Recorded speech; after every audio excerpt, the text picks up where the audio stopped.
অসংগঠিত শ্রমিক কংগ্রেসের উদ্যোগে 29টি সময়কে বাতিল করে দিয়ে কেন্দ্রীয় সরকার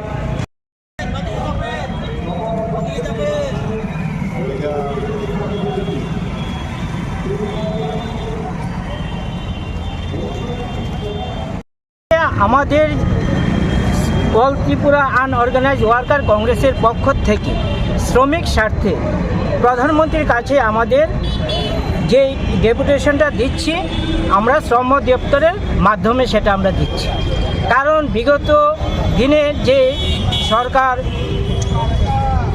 গভর্নমেন্ট থাকতে 29টা আমাদের আইন ছিল, সেই আইনটা বাতিল করে শ্রম কোডে 4টা আইনে এখন পরিবর্তন করেছে। সেই 4টা আইন যে পরিবর্তন করেছে সেটা শ্রমিকদের এবং নতুন যুবকরা যারা চাকরি পাবে তাদের জন্য এবং আপনাদের জন্য খুব বিপজ্জনক।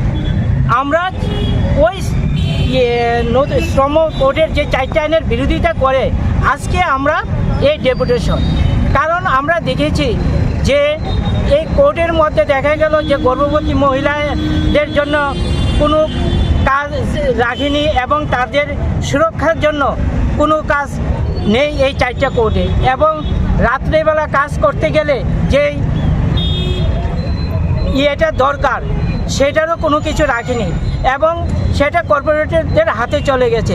তারা যে কোনো সময় 300 লোক অবধি কাজ থেকে বের করে দিতে পারে এবং তারা কোনো বিনা নোটিশে সেই কাজগুলো করতে পারে।